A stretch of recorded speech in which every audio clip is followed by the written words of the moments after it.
ومن أحسن قولا ممن دعا إلى الله وعمل صالحا وقال إنني من المسلمين.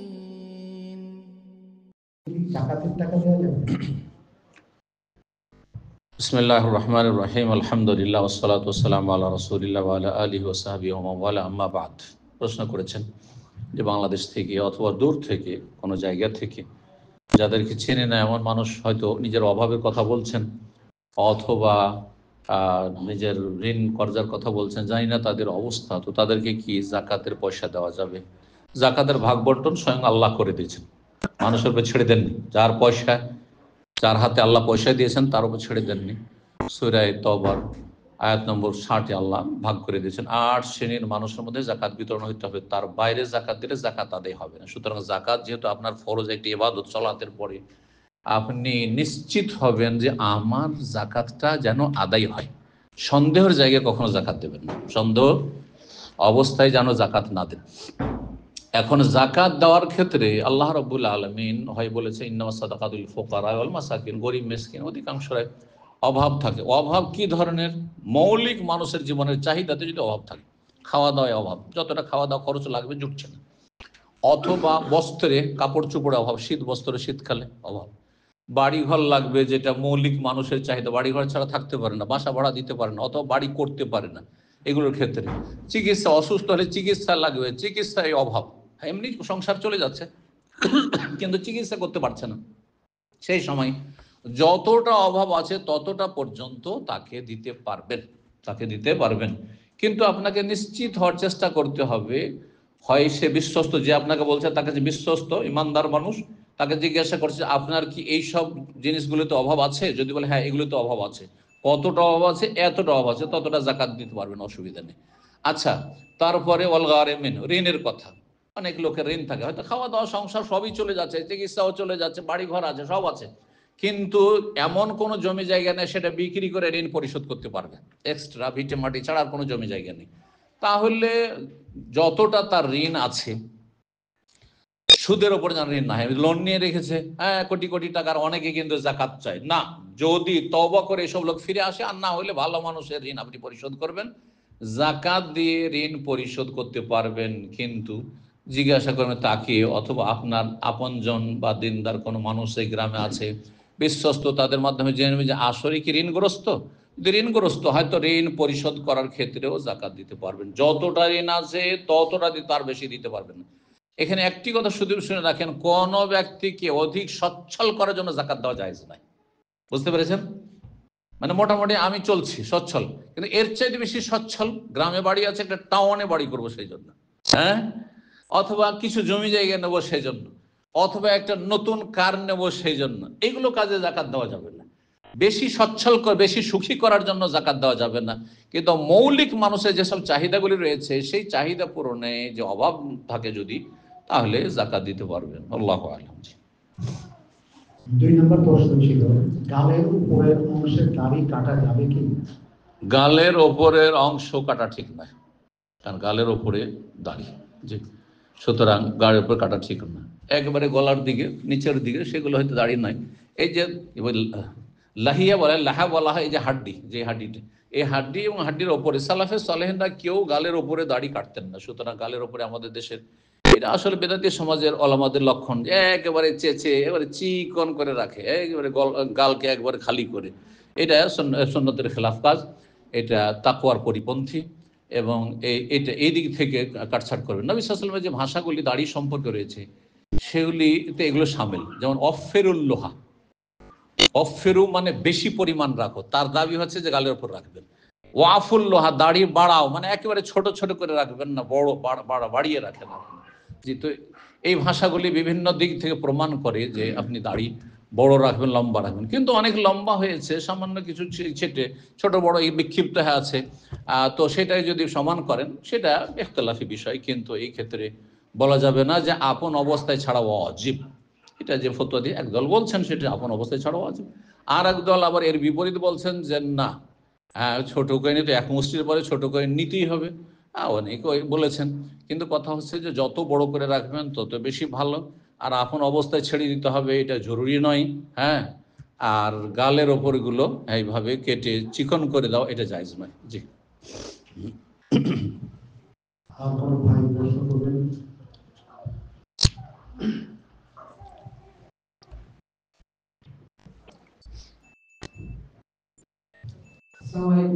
কোনো এক ছেলেকে দিয়ে দেন, আপনি চলে আসেন এখানে। হ্যাঁ, যুবক মানুষ দাঁড়িয়ে দেন একজন কেউ। জাজাকাল্লাহ খাইর। হ্যাঁ, ঠিক আছে।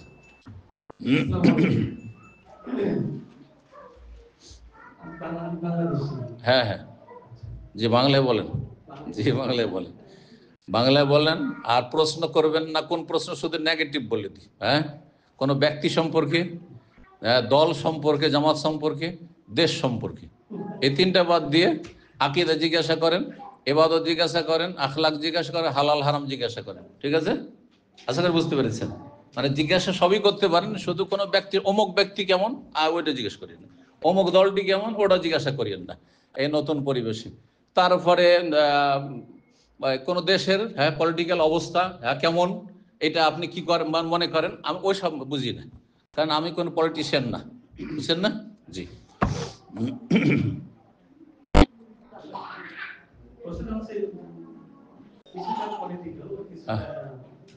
কুয়ানফুসাকুম আমি শুরু করেছিলাম, আপনি নিজের জিজ্ঞেস করেন, নিজের পরিবার। আর আজকের বিষয় সম্পর্কে যদি প্রশ্ন হয় রিলেটেড হচ্ছে আপনার টপিক্সের সাথে, এটা সবচেয়ে বেটার। এই জন্য লিখিত প্রশ্ন করলে ভালো বেশি। চলেন দেখি আমরা প্রশ্নটা শুনি কতদূর যায়।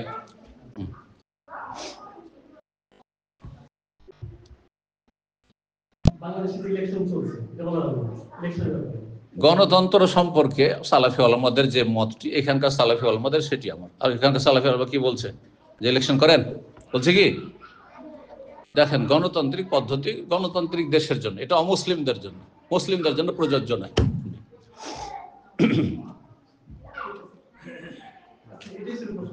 জি যথেষ্ট, আশা করি আমার এই সংক্ষিপ্ত উত্তর বুঝতে পেরেছেন। ডেমোক্রেসি অমুসলিমদের জন্য, মুসলিমদের জন্য এটি আযাব। দাদা বুঝতে পেরেছেন? মুসলিমদের জন্য আল কোরআন যথেষ্ট।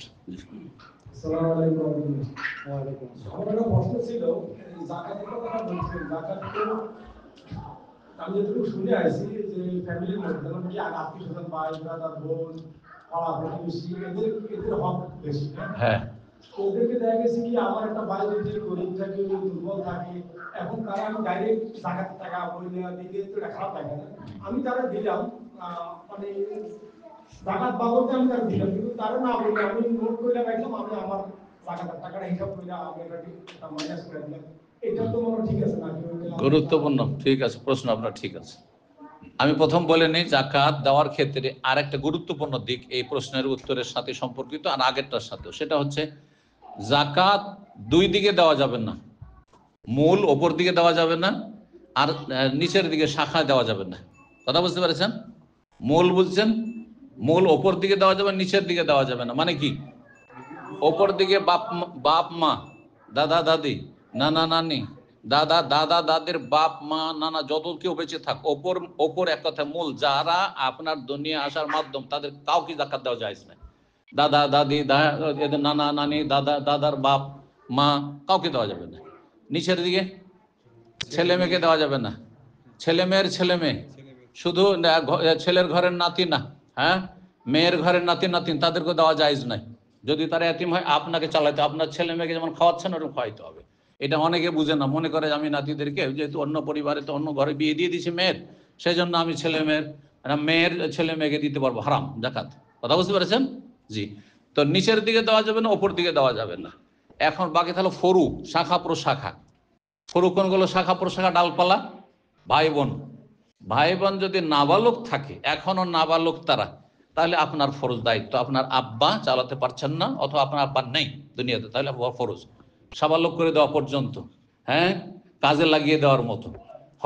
তারপরে বড় হয়ে গেছে ভাই বড়, হ্যাঁ, আর তারপরে আপনার বোন আছে, যেমন বোন অন্য সংসারে বিয়ে হয়েছে, হ্যাঁ, বিয়ে যদি তালাক প্রাপ্ত হয় বোন, আপনার খরচ চালিতে হবে। বিধবা হয় আপনার খরচ চলে, জাকাত দিয়ে কাজ চলবে না। কিন্তু যদি দেখা যায় ওর স্বামীর আন্ডারে আছে, তার স্বামীরও ভরণ পোষণ খরচ ছিল, তার স্বামী চালাতে পারছে না, তখন আপনি সেই পরিবারে আপনার বোনকে দিতে পারবেন, আপনার ভাই বড় হয়েছে, কাজের যোগ্য হয়েছে, কিন্তু সংসার চালাতে পারছে না, আর ওই অভাবগুলি রয়েছে, মৌলিক চাহিদায় অভাব রয়েছে বা ঋণ রয়েছে, তখন দিতে পারবেন। আর যদি এখানে হয় যে ভাইটাকে একটু সচ্ছল করার জন্য জাকাত দিচ্ছি, বোনটাকে একটু আর্থিক দিক থেকে সচ্ছল করার জন্য জাকাত দিচ্ছি, তাহলে জায়েজ না। আশা করি বুঝতে, ওপরে দিতে পারবেন না, নিচে দিতে পারবেন না, সাইডগুলো আত্মীয়, অনাত্মীয়র চাইতে আত্মীয়কে দিলেন নাকি, কিন্তু আত্মীয় ফোকারা, মাসাকিন, গারেমিন এগুলো হইতে হবে, অর্থাৎ অভাবী, মিসকিন না হয় ঋণী, এইরকম হইতে হবে। জি, বারাকাল্লাহু ফিক।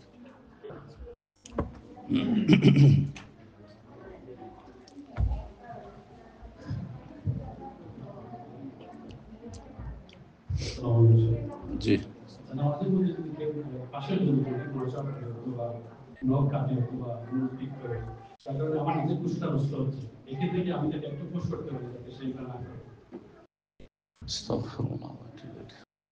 নামাজ অবস্থায় পাশের লোক যদি বেশি নড়াচড়া করে, দেখেন হালকা যদি প্রয়োজনে নড়াচড়া হয়, আর যদি সেটা ফি মাসলাহাতি সলাহ, নামাজের স্বার্থে হয়, নামাজের স্বার্থে মোবাইলটা বেজে উঠেছে, তো এখানে মোবাইলটা বন্ধ করা, পকেটে হাত ঢোকানো, এটা কিন্তু নামাজের স্বার্থে, কারণ না হলে আমার নামাজও খারাপ হচ্ছে আর সবার নামাজটা খারাপ হচ্ছে, বুঝছেন না? তাহলে এটা কিন্তু করতেই হবে। এরকম ক্ষেত্রে অনেকে আমাদের সমাজে মনে করে যে না, এইসব নড়াচড়া করবো, আমার নামাজ নষ্ট হবে, সবার নামাজ নষ্ট করে দিলে তুমি, বুঝছেন না? অজ্ঞতা এটা।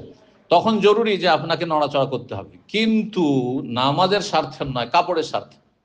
মানে কাপড়ের স্বার্থে ধরেন এইটা এইদিকে চলে যাচ্ছে, বাইরে চলে যাচ্ছে, এটা একটু ঠিক করলাম, যেমন অনেকে করে থাকে। হ্যাঁ, তো এটা যদি একটু খুব বেশি হয় তাহলে আপত্তিকর, কিন্তু এক একটু হয়তো জায়েজ রয়েছে, এক একবার হলো হয়তো তো জায়েজ আছে।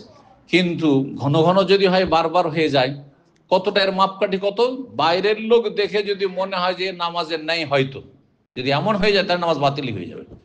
তো এরও তিনটা স্তর আছে। একটা হচ্ছে প্রাথমিক স্তর, সামান্য একটু নড়াচড়া, যদিও সেটা নামাজের খাতিরে নয়, জায়েজ। একটু বেশি হয়ে গেছে তাহলে অপছন্দনীয়। হ্যাঁ, আর যদি খুব বেশি হয়ে যায় যে নামাজে আছে কিনা বুঝাই যায় না, নামাজে আছে কিনা নামাজের বাইরে আছে, তাহলে নামাজ নষ্ট হয়ে যাবে। জি, সামান্য নড়াচড়াতে বা কিছুটা নড়াচড়াতে নামাজ নষ্ট হয় না।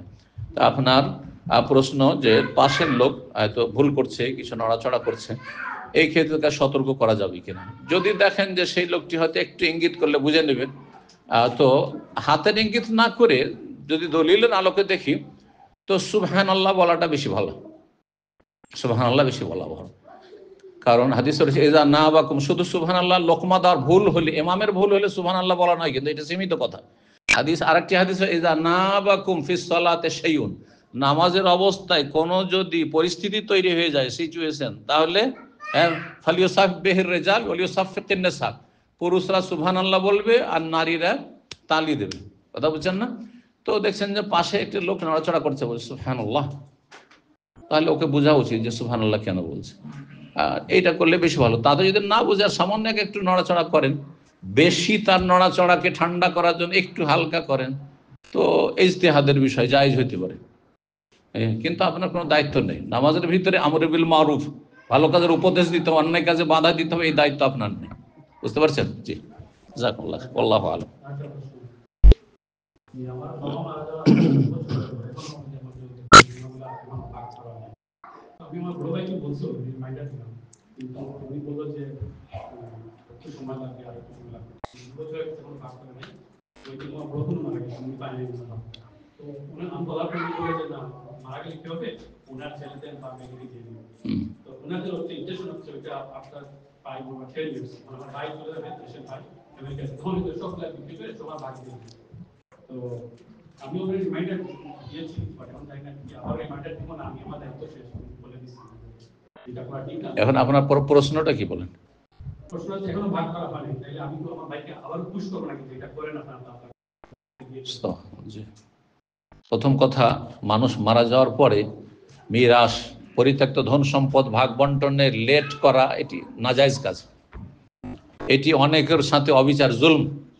এটা আমাদের সমাজের লোকেরা, ভালো ভালো লোকেরা বুঝে না, অনেক আলেম সমাজ বুঝে না। আলেমদের পরিবারে আলেম আছে, বাবা মারা গেছে, মা মারা গেছে, জমি জায়গা ভাগ হয় না, না, এটা নাজায়েজ কাজ, জায়েজ নয়। এতে কারো না কারো জুলম হচ্ছে। আমি সচ্ছল, আমি হয়তো নিলাম না, আমারটা অন্য কেউ ভাইরা ভোগ করছে যারা ওখানে আছে, কিন্তু আমার আরেক ভাই যে গরিব আছে, ওইটা বোনটা গরিব আছে, 5টা বছর, 7টা বছর, 10টা বছরের ভাগ করছেন না, তো ওদের সাথে অবিচার হচ্ছেন না? হ্যাঁ, বুঝছেন না?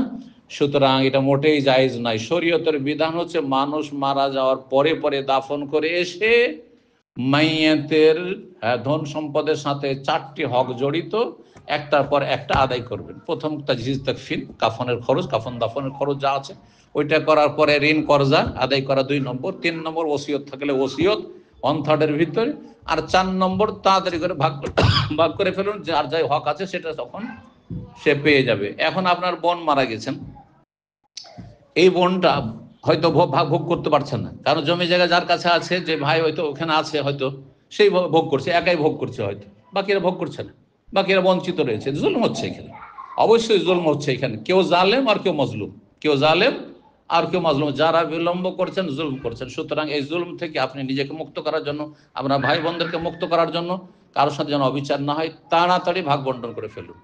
এই জন্য আপনাকে প্রয়োজন, আপনি দুনিয়ার কাজে দেশে যাচ্ছেন, আপনি দিনের কাজে, এটা দিনের কাজ, এটি আল্লাহ সন্তুষ্টির কাজ, এটি মানুষের ওপর থেকে জুলুমকে দূর করা, ভাই বোনদের ওপর থেকে। সে তাড়াতাড়ি ভাগ বন্টন কাজে দেশে যান, ওই ভাইকে ডাকেন যদি বাইরে থাকে, আর তারপর তাড়াতাড়ি ভাগ করে ফেলুন। বারাকাল্লাহ ফিক। বোনদের মধ্যে থেকে একটা কোশ্চেন ছিল যে ভাই বোনের সম্পর্ক কি এই দুনিয়ায় নাকি এরপরে? ভাই বোনের সম্পর্ক কি এই দুনিয়ায় না ওখানেও? যদি জান্নাতি হয় তো সেখানেও। কথা বোঝা গেছে? আর জাহান্নামীদের সাথে কোনো সম্পর্ক নেই। জাহান্নামীদের সাথে দুনিয়াতে সম্পর্ক রাখা নিষেধ, যাতে করে আপনাকে জাহান্নামে না চলে যায়, প্রভাবিত না হন। হ্যাঁ, তাদেরকে প্রভাবিত করতে পারেন, তাহলে দাওয়ার সম্পর্ক রাখা যায়, কিন্তু দুনিয়ার স্বার্থে জাহান্নামীদের সাথে সম্পর্ক রাখা যায় না। শুধু সীমিত ব্যবসা বাণিজ্য, কেনা বেচা অমুসলিমদের সাথে, অথবা যারা মুসলিম সমাজের বিধিহীন রয়েছে তাদের সাথে, ঠিক আছে, কিন্তু অন্তরের সম্পর্ক এটা জায়েজ নয়। অন্তরের সম্পর্ক আল্লাহর সাথে, ইন্নামা ওয়ালিয়াকুমুল্লাহু ওয়া রাসূলুহু ওয়াল্লাযীনা আমানুল্লাযীনা ইউকিমুনাস সালাতা ওয়া ইউতুনাজ যাকাতা ওয়া হুম রাকিউন। হ্যাঁ, তোমাদের বন্ধু, তোমাদের ভালোবাসা, অন্তরের ভালোবাসা হবে আল্লাহ এবং রসুল এবং ওয়াল্লাযীনা আমানু, মুমিন, শুধু ঈমানদার মানুষরা। তো এখানেও তাদের সাথে আমাদের অন্তর সম্পর্ক, আর জান্নাতে এই সম্পর্ক ভাই বোন আত্মীয় স্বজন যে কোনো মুমিন মুমিনাতের সাথে থাকবে ইনশাআল্লাহ। জি,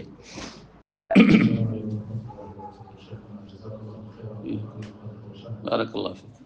প্রথমে দুঃখিত যে আসলে পূর্ণ লেকচারগুলোতে আমি আসতে পারিনি। জাযাকুমুল্লাহ খাইর। শেখ রাশেদ মাদানী আপনারা সবাই চেনেন কিনা হয়তো অনেকে। জি, বারাকাল্লাহ ফিক। আপনার ছেলে শিক্ষকদেরকে এখানে হেফাজত রাখুন। আমিন। কিছু মানুষের কাছ থেকে প্রশ্ন এসেছে, যেটা আসলে দেখা যায় আমরা আনফরচুনেটলি বেশি মুসলিমদের ভিতরে দেখি, সেটা হচ্ছে যে খুতবা একটা সিস্টেম আছে, যেটা হচ্ছে যে আজান হবে তারপরে খুতবা শুরু হয়ে যাবে। কিন্তু আমরা এখনো প্রভাবিত, আমাদের মুসলিম বেশিরভাগ মানুষই প্রভাবিত যে খুতবা শুরুর আগে বয়ান করে, একটা বয়ান, নাম হচ্ছে বয়ান। জি, ওই সেটা বাংলাতে, না হলে ইংরেজিতে, যে আমরা এখানে যুক্তরাজ্যে আছি। তো সেটা হুকুমটা যদি আমাদের, এটা শুধু উপমহাদেশের লোক করে, ইন্ডিয়া, বাংলাদেশ, পাকিস্তান, আর মনে হয় ইউরোপ আফ্রিকা থেকে আসা লোক কেউ বয়ান করেন না। কথা ঠিক না? জি। তো এই বেদাতগুলি আমাদের ইন্ডিয়া, বাংলাদেশ, পাকিস্তানের বেদাত। জি, বেদাত। এখানে ইউকেতে তাহলে যারা এগুলো করতেছে তাদের ব্যাপারে আপনার নসিহত কি? তাদের জন্য নসিহত, নবী লাকাদ কানা লাকুম ফি রাসূলিল্লাহি উসওয়াতুন হাসানাহ, রাসূলুল্লাহ সাল্লাল্লাহু আলাইহি ওয়াসাল্লাম আপনাদের জন্য উত্তম আদর্শ। রাসূলুল্লাহ সাল্লাল্লাহু আলাইহি ওয়াসাল্লামের জুমার খুতবা দুটো হইত। হ্যাঁ, আর খুতবা মানে খেতাব করা, আর খেতাব মানে অ্যাড্রেস করা মানে সম্বোধন করা। তো বাঙালি জাতি বা ইংলিশ জাতি যে আরবি বুঝে না, তাদের মাঝে আরবির মন্ত্রের পাঠের খুতবা হবে, এটা অর্থের দিক থেকেও ভুল, আর ইসলামের মাকাসেদ যে লক্ষ্য উদ্দেশ্য সেদিক থেকেও ভুল। কথা বোঝা গেছে? এমন খুতবা হতেই পারে না যেই খুতবা জনগণ বুঝে না। খুতবা মানে খেতাব, উর্দু ভাষাতে বলা হয় मैं খেতাব करना चाहता हूं, মানে আমি আপনাদেরকে অ্যাড্রেস করতে চাইছি। অ্যাড্রেস কোনটা দেওয়া হয়? আমি যদি এখন আরবি বলি তো আপনাদের অ্যাড্রেস হবে, সম্বোধন হবে? কিছু বুঝবেন না আপনি। তাহলে এই আরবিতে যে গদবাঁধা খুতবা 50-100 বছর আগে থেকে লেখা আছে, অথবা বানিয়েই বলছে, অথচ যারা শ্রোতা সেখানকার মুসল্লি সবাই হচ্ছে নন অ্যারাবিক, এটা মোটেই জায়েজ নয়। এইটা স্বার্থের খেলাফ, ইসলামের যে টার্গেট মাকাসিদুশ শরিয়ার পরিপন্থী একেবারে, আর এতে কোনো লাভ নেই, বরং শাব্দিক অর্থের সাথেও কোনো সম্পর্ক নেই। জি, বারাকাল্লাহ ফিক। খুতবা দুটি হবে, আর যেই ভাষার মেজরিটি সেই ভাষা হবে, যেই ভাষা জনগণ বোঝে সেই ভাষা হবে। একমাত্র বড় বিশিষ্ট ইমাম এসেছেন আরবিয়ান, ধরেন ইমামে হারাম কাবার মসজিদ নববীর, আর তিনি খুতবা দিচ্ছেন, তখন তো আরবিতে দিবেন। হ্যাঁ, এই কথা বললে হবে না যে এখানে আমরা তো বুঝি না, ওনার খুতবার তরজমা করে দিবেন, এটা হচ্ছে নিয়ম। কিন্তু আমি বাঙালি, আর আমাকে দিয়ে আপনি আরবি পাঠ করাবেন কেন? হ্যাঁ, আপনার ইংলিশ ম্যান আছেন, মাশাআল্লাহ, ইংলিশ খতিব আছেন, তো ইংলিশে খুতবা হবে, আরবিতে কেন খুতবা হবে? মান মোটেই হবে না। জি, বারাকাল্লাহ।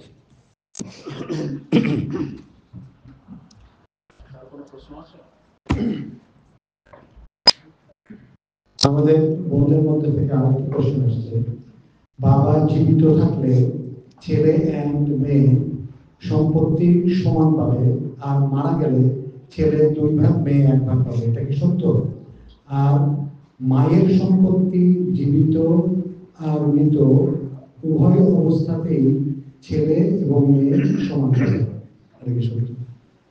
বাবার সম্পত্তি বলছে যে জীবিত থাকলে, জি, বুঝে নিয়েছি।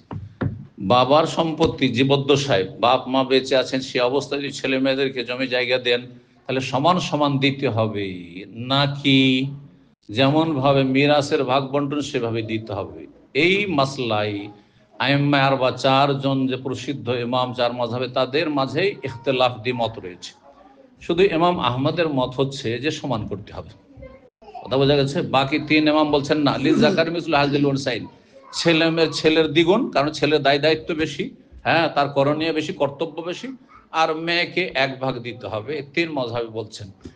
আর এই মতটি, যে 3 ইমামের মতটি, এটি বেশি শক্তিশালী আমাদের কাছে, রাজে, আমরা ভুল বলছি না, রাজে বেশি প্রাধান্যযোগ্য। কেন? এই জন্য যে নবী সাল্লাল্লাহু আলাইহি ওয়াসাল্লাম বলেননি যে সমান করো, বলেছেন যে সুবিচার করো। সুবিচার আলাদা আর সমান করা আলাদা। যেমন নারী পুরুষের সুবিচার করতে হবে, সমান নাই, বুঝছেন না?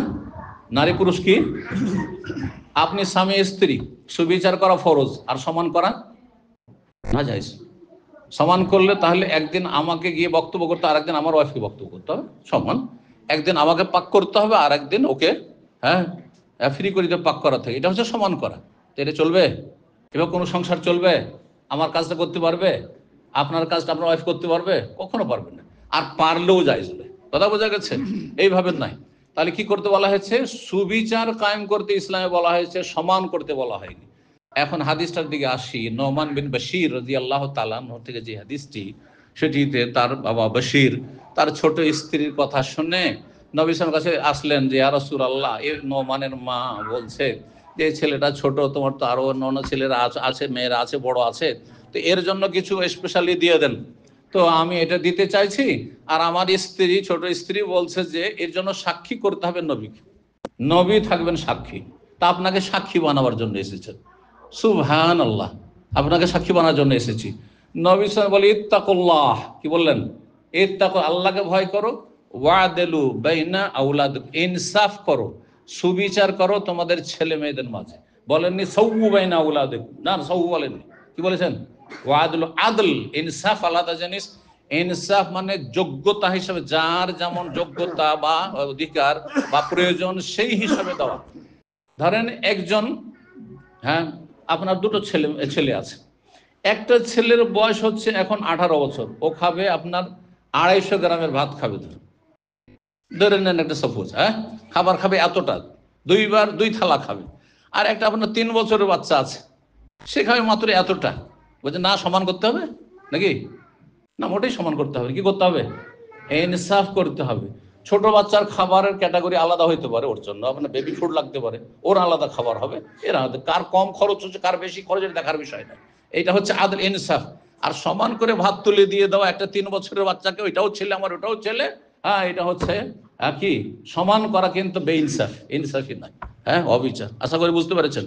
সুতরাং অধিকাংশ আইনবাদের মতটিকে আমরা প্রাধান্য দিয়ে থাকি, আল্লাহ তাআলা আলম। তার মাসলা ইখতিলাফ রয়েছে, মাসলায় দ্বিমত রয়েছে। এটাই এটা বাবার জমি জায়গা হোক, ধন সম্পদ হোক, অথবা মায়ের হোক, সেই ক্ষেত্রে ছেলেকে 2 ভাগ আর মেয়েকে 1 ভাগ। বাকি আমাদের সমাজে আরেকটি বেদাতি বিশ্বাস আছে যে মায়ের ধন সম্পদে মেয়ের হক বেশি, আর বাবার ধন সম্পদে ছেলের হক বেশি। এটি বেদাতি বিশ্বাস, এটি বেদাতি কথা, এবং এটি হচ্ছে ভ্রান্ত কথা, ভুল কথা। জি, বারাকাল্লাহ।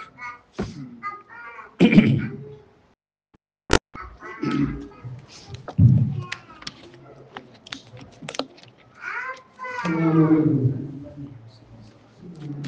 এদেশে একসময় টেলিকমের নামে একটা জামা ছিল, ওইটা পড়তাম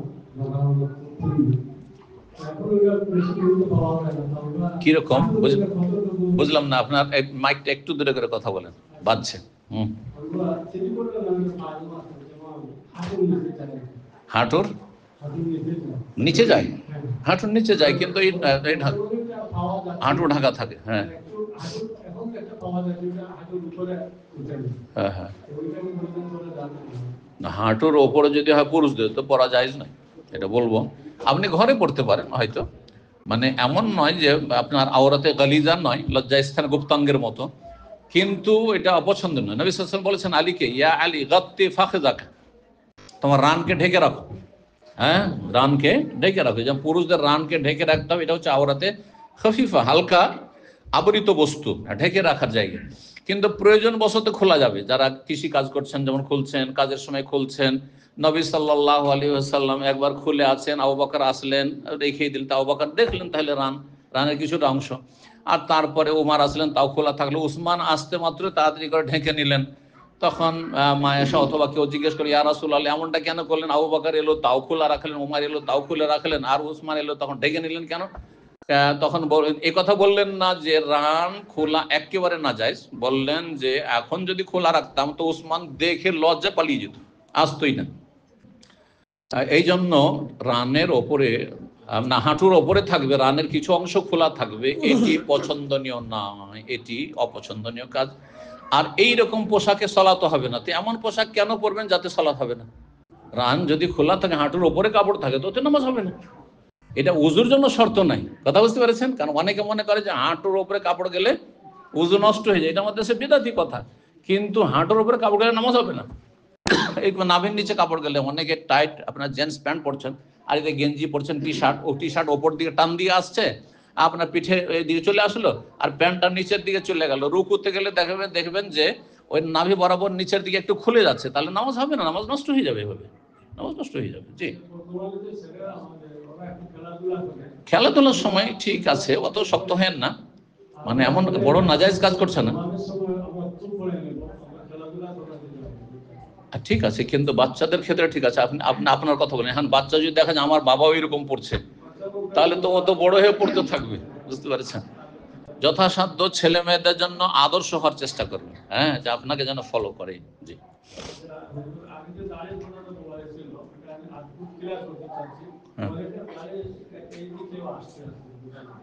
মানে খুব বেশি ওপরে। হ্যাঁ, ওলামারা বলেছেন যদি তাতে আপনার খাওয়া দাওয়া বিরক্তিকর হয়, কষ্টকর হয়, অনেকের একবারে বেশি ঘন আছে, অসুবিধা নেই। তো আপনার মুখের এই চারপাশে একেবারে ঘন করে রাখতে হবে জরুরি নেই, হালকা হালকা করতে পারেন, সমস্যা নেই। কিন্তু আমি যেটা বলছি সেটা হচ্ছে ওই যে আমাদের দেশের বেদাতি হুজুর একেবারে চিকন করে রাখছে, হ্যাঁ, গালের ওপর থেকে একবারে, ওতে দেখতেও খারাপ লাগে। কিন্তু কারণ এই দাড়িতে একটা সৌন্দর্য আছে, হ্যাঁ, মুখমণ্ডলে গালের একটা সৌন্দর্য। বুড়ো হয়ে গেলেও যদি গালটা ঢাকা থাকে, আপনাকে দেখে মনে হবে যে মানুষ এখন, হ্যাঁ, আপনার যৌবন এখনো আছে। কিন্তু যখনই একটু 50 বয়স হয়েছে আর গালের ওপর থেকে যদি দাড়িকে চেঁচে নেন, দেখে একেবারে খারাপ লাগে, বেশি বুড়ো লাগবে, গাল ট্যাপসা হয়ে গেছে। ট্যাপসা বুঝেন তো, মানে বসে গেছে মনে হচ্ছে, বুঝতে পারছেন? জি, বারাকাল্লাহ।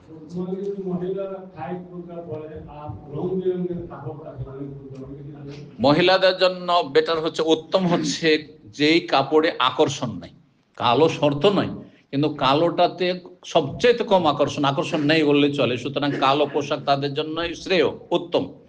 কিন্তু কালোর কাছাকাছি যদি কেউ পরে আর তাতে বেশি নকশা না থাকে, আকর্ষণ না থাকে, তাহলে জায়েজ। কিন্তু কালোর ওপরেই যদি ধরেন হলুদ এমব্রয়ডারি নকশা আছে, আজকাল অনেক জায়গায় এরকম চলছে, বা এমন টাইট হয়ে আছে যে শরীরের অঙ্গভঙ্গি সবকিছু বোঝা যাচ্ছে, তাহলে জায়েজ নয়, তখন গুনাহ হবে এরকম ড্রেস পরে। নাম আবায়া বোরকা, কিন্তু এবারে টাইট হয়ে বোঝা যাচ্ছে যে শরীরে কোন জায়গায় কতটা আছে, হ্যাঁ, গোস্ত মাংস, তাহলে এটা জায়েজ নয়, জায়েজ নয় মোটেই। জি, বারাকাল্লাহ। শেখ, আমার একটা প্রশ্ন, আসসালামু আলাইকুম।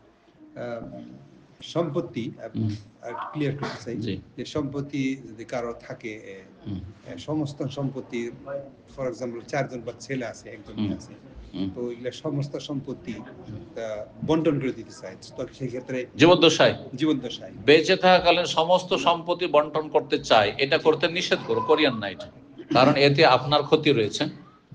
আর তারপরে আপনি এখন বন্টন করে দিয়েছেন, হতে পারে যে ছেলে মেয়েদের মধ্যে কেউ মাইনাস হতে পারে, প্লাস হতে পারে, আর একটা জন্ম নিলে তখন কি করবেন? ফিরিয়ে নিতে পারবেন না, কিছু দিতে পারেন, কিছু কিছু করে দিতে পারেন, কিন্তু সম্পূর্ণ জমি জায়গা ধন সম্পদ দিয়ে যারা লিখে দিয়ে দিয়েছে ভিটে মাটি, তাদেরকে বৃদ্ধাশ্রমে চলে যেতে হয়েছে। হ্যাঁ, কথা বুঝতে পারছেন? অনেক কেউ ছেলে মেয়েরা তাড়িয়ে দিয়েছে বাড়ি থেকে। সুতরাং এরকম কাজ করবেন না, সমস্ত ধন সম্পদ দেবেন না, তাহলে মিরাসের ভাগ বন্টনের কি যুক্তি থাকে? কোনো যুক্তি থাকে না।